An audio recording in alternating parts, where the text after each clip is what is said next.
بسم اللہ الرحمن الرحیم۔ السلام علیکم معزز دوستو، آپ دیکھ رہے ہیں YouTube channel ZHP T V اور میں ہوں زبیر الحسن۔ ZHP ٹی وی کے معزز دوستو، آپ دیکھ رہے ہیں 8000 صحابہ کی ہسٹری کے بارے میں 49ویں ایپیسوڈ یعنی کہ 49 ایپیسوڈ کہ جس کا ٹائٹل ہے یہ حدیث شریف کس صحابی نے بیان فرمائی کہ چھوٹے پر رحم نہ کرے اور بڑے کی عزت نہ کرے۔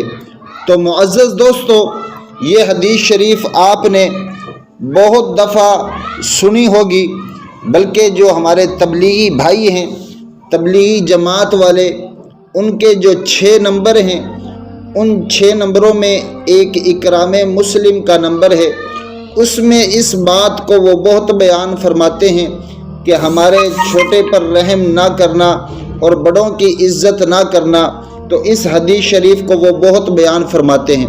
اصل میں یہ حدیث شریف کس صحابی نے روایت کی ہے، اس کا نام کیا ہے؟ معزز دوستو، اس صحابی کا نام حضرت عزبت بن حی رضی اللہ تعالی عنہ ہے۔ یہ اس روایت کو بیان کرنے والے ہیں۔ یہ فرماتے ہیں کہ آپ صلی اللہ علیہ وسلم نے فرمایا، جو شخص ہمارے چھوٹے پر رحم نہ کرے اور ہمارے بڑوں کی تعظیم نہ کرے وہ ہمارے گروہ سے نہیں۔ ایک اور روایت میں آتا ہے، آپ صلی اللہ علیہ وسلم نے فرمایا، جو شخص چھوٹوں پر شفقت نہیں کرتا اور بڑوں کی عزت نہیں کرتا وہ ہم میں سے نہیں ہے۔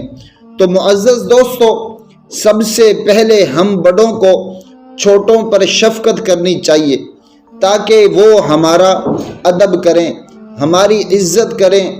تو میرے محترم دوستو، ہم یہ سمجھتے ہیں کہ ہم چھوٹوں پر شفقت نہ کریں، لیکن ہم ان سے اپنا ادب کروائیں، اپنی عزت کروائیں۔ یہ کیسے ہو سکتا ہے؟ آپ چھوٹے بچے کی تربیت میں رکھیں، ان سے شفقت کریں۔ آپ صلی اللہ علیہ وسلم جب بھی حضرت فاطمہ الزہرا رضی اللہ تعالی عنہا آپ کی بیٹی گھر آتی، آپ ان کے ادب میں فوراً کھڑے ہو جاتے۔ فرماتے ہیں اگر دن میں 4 سے 5 یا 10 مرتبہ بھی آپ کی بیٹی آتی، اگر آپ بیٹھے ہوتے تو آپ اپنی بیٹی کا ادب کرتے، ان کا اوپر شفقت کرتے اور کھڑے ہو جاتے۔ تو میرے محترم دوستو، آج ہمیں بھی چھوٹوں پر شفقت کی بہت ضرورت ہے تاکہ وہ ہمارے بڑوں کا ادب کریں، بڑوں کی عزت کریں۔ تو میرے محترم دوستو، اگر یہ میری ویڈیو چھوٹے بچے دیکھ رہے ہیں تو ان بچوں سے بھی گزارش ہے کہ اپنے بڑوں کا ادب کریں، کیونکہ یہ ہمارے آپ صلی اللہ علیہ وسلم نے فرمایا کہ وہ ہم میں سے نہیں ہے۔ تو یہ سمجھنا بہت ضروری ہے۔